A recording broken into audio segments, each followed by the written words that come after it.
उससे पहले आपको लिए चलते हैं उत्तर प्रदेश, जहां पर उत्तर प्रदेश के मुख्यमंत्री संबोधित कर रहे हैं। मुख्यमंत्री सामूहिक विवाह योजना, आज जब मैं किसी गरीब बेटी की सामूहिक विवाह योजना में शादी होते हुए देखता हूं तो मुझे अच्छा लगता है। दहेज मुक्त शादी, बाल विवाह से मुक्त विवाह, और उसमें परिवार के लोग, रिश्तेदार आते हैं। निमंत्रण पत्र जिलाधिकारी के द्वारा वितरित होता है। मंत्रीगण वहां पर आकर के उस योजना में अपना शुभकामना देते हैं और उस योजना के साथ जुड़ करके देख करके हमें अच्छा लगता है कि गरीब की बेटी में मंत्री जा रहा है और जिलाधिकारी निमंत्रण पत्र बांट रहा है। आज ये अच्छा लगता है कि गरीब की बेटी में भी इतने धूमधाम के साथ शादी हो सकती है। याद करिए, जब हम लोगों ने योजना चलाई थी, समाजवादी पार्टी ने इसकी खिल्ली उड़ाई थी। उन्होंने कहा ये गरीब के मजाक है। ये मजाक नहीं है। 5,54,000 बेटियों की शादी अब तक इस योजना के अंतर्गत हो गई है। 5,54,000।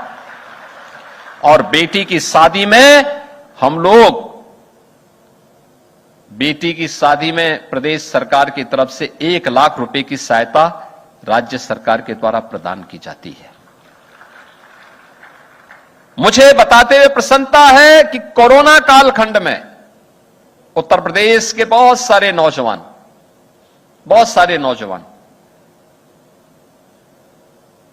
उत्तर प्रदेश के नौजवान कोचिंग के लिए दूसरे राज्यों में गए थे। लॉकडाउन लगा, परिवार में चिंता हुई।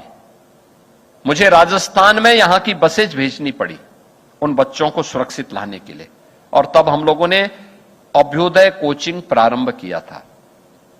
अभी इसमें और कार्य किए जाने की आवश्यकता है। हर जिले में वर्चुअल भी और फिजिकली भी इस प्रक्रिया को तेज करने की आवश्यकता है।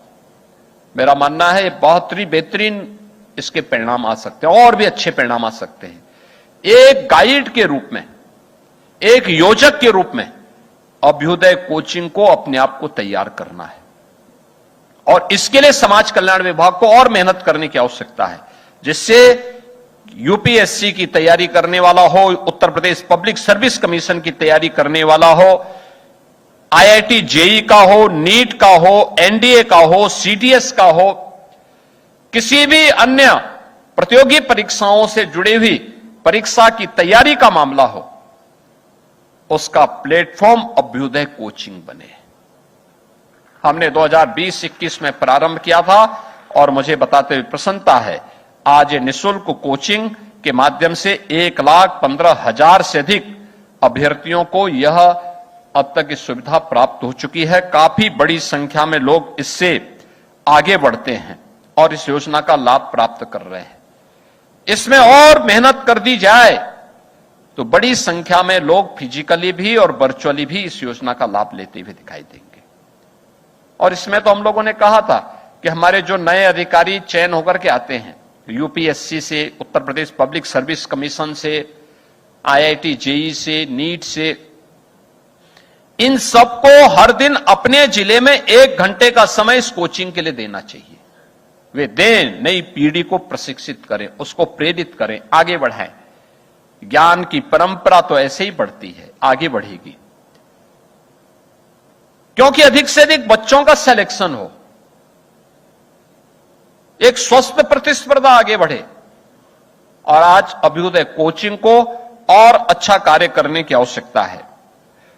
आदरणीय प्रधानमंत्री जी ने प्रधानमंत्री मातृ वंदना योजना में, इस योजना में भी 26-27 के लिए 525 करोड़ रुपए का प्रावधान किया है, और बेटी के जन्म लेने से लेकर के स्नातक तक की पढ़ाई के लिए भी हम लोगों ने पिछले 7 वर्ष में 26 लाख बालिकाएं इससे लाभान्वित हो रही हैं।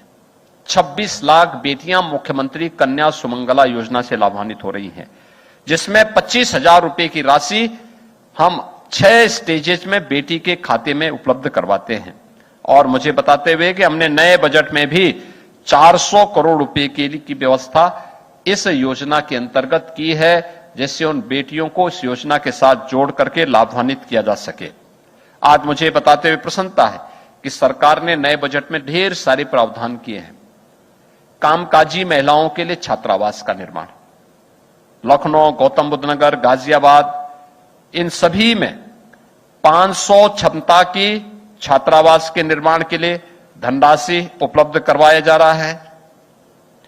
मुख्यमंत्री श्रमजीवी महिला छात्रावास में मेरठ, प्रयागराज, गोरखपुर, कानपुर, झांसी, आगरा में 500 की क्षमता के लिए भी आधुनिक छात्रावास के निर्माण के कार्य किए जा रहे हैं और इसके लिए भी धनराशि है।